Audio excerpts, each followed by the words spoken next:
ଏବେ ପୁଣି ଆସିଲାଣି କରୋନା ତେଣୁକରି ଭୟରେ ବି ଡାକ୍ତର ଦେଲା ବେଳେ ମାଳିଆ କହିଲା ବେଳେ ଏଇ ଭାଇରସ ଡାକରେ ସମସ୍ତେ ଭୟଭୀତ। ତା ନା କରୁଣା, ସେ କରୁଣା ନୁହଁ। ଭଗବାନଙ୍କ କରୁଣା ନହେଲେ କରୋନାରୁ ବଞ୍ଚି ହେବ ନାହିଁ। ତାହେଲେ ନିଶ୍ଚିତ ଲକଡାଉନ ଫେରେ ଲକଡାଉନ ରହିଲେ ପୁଣି ସବୁ ଜୀବନ ଜୀବିକାର କଥା ଉଠିବ। କରୋନା ପୁଣି କରୋନାଟି ଅଛି ରାଜଧାନୀରେ ପଜିଟିଭ ବାହାରିଛନ୍ତି, ତାକୁ ନେଇ ଆପଣ କେମିତି ଦେଖିବେ? କ'ଣ ସତର୍କ ଅବଲମ୍ବନ କରିବା? କରୋନାର ଭୟାବହତା ଯଦି ଅତୀତକୁ ଫେରିଯିବା 2021-22 ଏବେ ବି ହୃଦୟଥରା କାହାଣୀ ବହୁତ ରହିଛି। କେତେ ଲୋକ ମଲେ ତାର ହିସାବ ନାହିଁ, କେତେ ବଡ଼ ବଡ଼ ଲୋକ ଚାଲିଗଲେ, ସବୁ ମେଡ଼ିକାଲ ଜ୍ଞାନ ଆମର ଫେଲ ମାରିଲା। ସତେମିତି ଆମେ ଭାବିଲୁ ଆମ ସବୁ ବିଜ୍ଞାନ ଫେଲ ମାରିଲା, ଆମକୁ ତାପରେ ଭ୍ୟାକ୍ସିନ୍ ଦିଆଗଲା। ଭ୍ୟାକ୍ସିନ୍ କେତେ ସଫଳ ହେଲା, କେତେ ବିଫଳ ହେଲା, ବଡ଼ ବଡ଼ ଡାକ୍ତର ହାତ ଟେକିଦେଲେ। ସେତେବେଳେ ଆମେ କହିଲୁ ଭୂତ ଭୂତାଣୁ ଏକା ଭଳି, ମଣିଷ ପାରୁନାହିଁ କଳି, ପଶିବା ପ୍ରଭୁଙ୍କ ଶରଣ, ନହବ ଅକାଳ ମରଣ। ଏବେ ପୁଣି ଆସିଲାଣି କରୋନା ତେଣୁକରି ଭୟରେ ବି ଡାକ୍ତର ଦେଲା ବେଳେ ମାଳିଆ କହିଲା ବେଳେ ଏଇ ଭାଇରସ ଡାକରେ ସମସ୍ତେ ଭୟଭୀତ। ଆଉ ସେଇଭଳିଆ ସଂକ୍ରମିତ ନ ହଉ, ସମସ୍ତେ ସତର୍କ ରୁହନ୍ତୁ। କାରଣ କରୋନା ତା ନାଁ କରୁଣା, ସେ କରୁଣା ନୁହଁ। ଭଗବାନଙ୍କ କରୁଣା ନହେଲେ କରୋନାରୁ ବଞ୍ଚି ହେବ ନାହିଁ।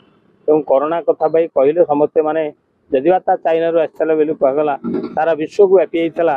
ତାର ଭୟାବହତା ସମ୍ପର୍କରେ ସବୁ ଦେଶ ଅବଗତ ଥିଲେ, ସବୁ ତ୍ରାହି ତ୍ରାହି ଡାକ ଦେଲେ, ସମସ୍ତ ସ୍ୱାସ୍ଥ୍ୟ ବିଜ୍ଞାନ ହାତ ଟେକିଦେଲେ। ବହୁତ ଲୋକ ମରିଗଲେ, କେତେ ପୋତା ହେଲେ, କେତେ ଅକାଳରେ ଜୀବନ ଚାଲିଗଲା। ସେ ଦୁଃଖ ଯଦି ଅତୀତକୁ ମନେ ପକାଏ, ସେ ଛବି ଏବେ ବି ଛାତି ଥରି ଉଠେ। ତେଣୁ କରୋନା ଯଦି ଆସିଛି ସମସ୍ତେ ସତର୍କ ରୁହନ୍ତୁ। ଏବଂ ସବୁ ଯେ ଡାକ୍ତରଖାନା ବଞ୍ଚେଇ ଦେବ ଏଟା ଭୁଲ କଥା। ଡାକ୍ତରଖାନାକୁ ଯାଇକି ବହୁତ ଲୋକ ପ୍ରାଣ ଦେଲେ, କିନ୍ତୁ ଗୋଟେ କଥା ହେଉଛି, ଗୋଟେ ବିରଳ କଥା ଦେଖିବାକୁ ପାଇଲା, ଯେଉଁମାନେ ଝାଡ଼ୁ ମାରୁଥିଲେ ମେହେନ୍ତର ମାନେ, ସେମାନେ ମଲେ ନାହିଁ। ସେମାନଙ୍କର ଯେଉଁ ତାକୁ ମୁକାବିଲା କରିବାର ଯେଉଁ ସାମର୍ଥ୍ୟ ରହିଲା, ସେଇଟା ଗୋଟେ ଆଶ୍ଚର୍ଯ୍ୟ ଦେଖାଇଲା। ଯେଉଁ ବଡ଼ ବଡ଼ ଲୋକମାନେ ସୌଖିନରେ ଥିଲେ, ଏସି ରୁମ୍ରେ ରହୁଥିଲେ, ସେମାନେ ସବୁ ଅକାଳରେ ଚାଲିଗଲେ। କିନ୍ତୁ ଯେଉଁମାନେ ଝାଡ଼ୁ ମାରୁଥିଲେ, କଙ୍କାଳ ନାଳ ଛେପ ଓଳଉଥିଲେ, କିନ୍ତୁ ଗୋଟିଏ ଲୋକ ପୀଡ଼ିତ ହେଲେନି, କି ଗୋଟିଏ ଲୋକ ମଲେନି। ଏଇଥିରୁ ଆମକୁ ଜ୍ଞାନ ବିଜ୍ଞାନ ବାହାର କରିବାକୁ ପଡ଼ିବ, କିଏ ମଲେ କିଏ ବଞ୍ଚିଲେ। ଯଦି ତାହା ଅଧିକ ସଂକ୍ରମିତ ହେବ ତାହେଲେ ନିଶ୍ଚିତ ଲକଡାଉନ ଫେରେ ଲକଡାଉନ ରହିଲେ ପୁଣି ସବୁ ଜୀବନ ଜୀବିକାର କଥା ଉଠିବ। ପୁଣି ଏକ ବିକାଶର ପ୍ରତିବନ୍ଧକ ଦେଖାଦେବ। ତେଣୁ ତା ପୂର୍ବରୁ ଯେଉଁ ଆମର ଟୀକା ଅଛି ସବୁ ଦେବେ, ତାହେଲେ ହେବ। ଭ୍ୟାକ୍ସିନ୍ ଦେବେ। ପରିଶ୍ରମ କରୁଛନ୍ତି, ତାଙ୍କୁ କରୋନା ହେବ ନାହିଁ। ପରିଶ୍ରମ କରି ପ୍ରତିକୂଳ ପରିସ୍ଥିତିରେ ବଞ୍ଚିବାର ସମସ୍ତ ସାମର୍ଥ୍ୟ ଅଭିଜ୍ଞତା ସେମାନେ ରହିଥିଲା ବୋଲି ସେମାନଙ୍କୁ ହେଲା ନାହିଁ। ଯେଉଁମାନେ ପ୍ରତିକୂଳ ପରିସ୍ଥିତିରେ ନ ବଞ୍ଚିବା କେବଳ ଆୟସରେ ବଞ୍ଚୁଥିଲେ, ସେମାନେ ଅକାଳରେ ଚାଲିଗଲେ।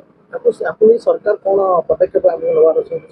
ଯଦି କରୋନା ବଢ଼ୁଛି ତାହେଲେ ତାର ଚାରିଆଡ଼େ ପୁଣି ଆୱାରନେସ୍ କରାଯାଉ, ସମସ୍ତଙ୍କୁ ସତର୍କ କରାଯାଉ।